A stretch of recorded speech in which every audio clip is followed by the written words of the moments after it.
Good evening.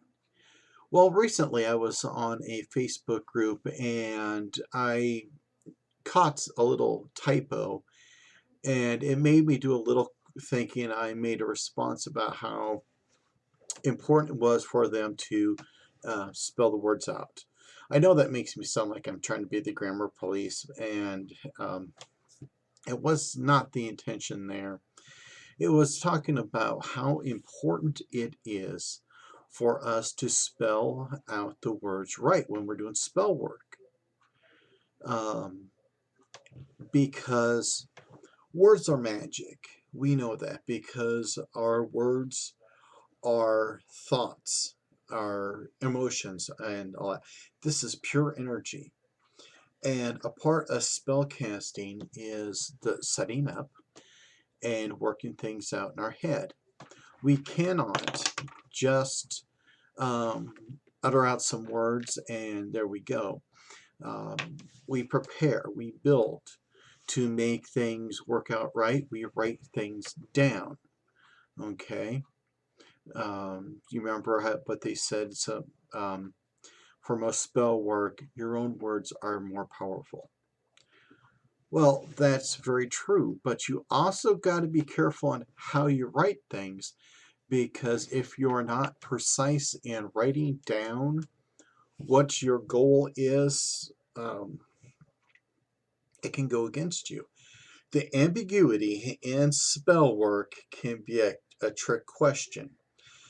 My better half was telling me about a young lady that was wanting plastic surgery because she thought she wasn't pretty enough.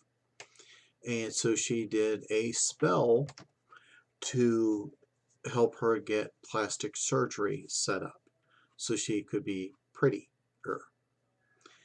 And unfortunately for her, she was then caught in a fire and had to have plastic surgery to rebuild her face because she was severely burned.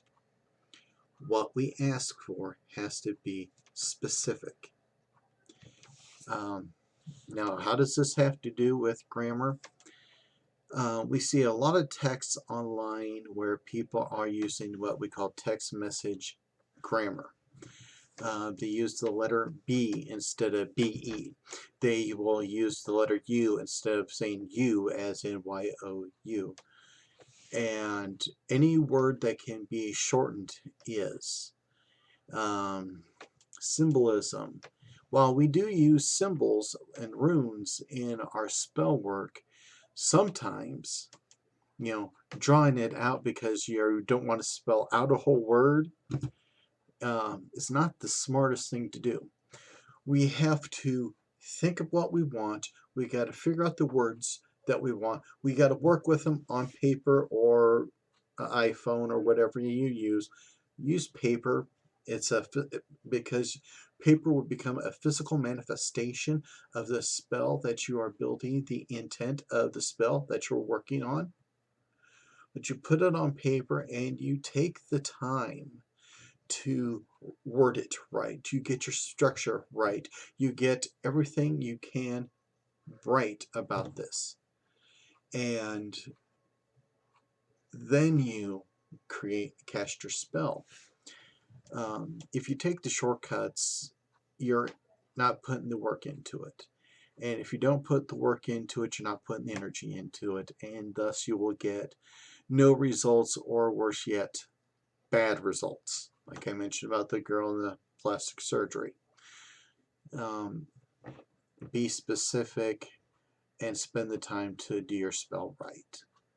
Okay, I'm going to show you two examples here. This is a dedication spell that I just written up for an example. As you can see on the first one, there's good spelling, structure's pretty good, and all that. And that's the way we should try to put our spells to be. There's the rhythm, the rhyme, and everything. That would be a good dedication spell to use. Feel free to use it if you want. Example number 2. Oh my gosh, look at that text message English grammar thing in there. We're using numbers, symbols, and letters to represent full words because, you know, we're in a hurry. And this is what I mean. This is what we cannot use if we want to have positive, good results.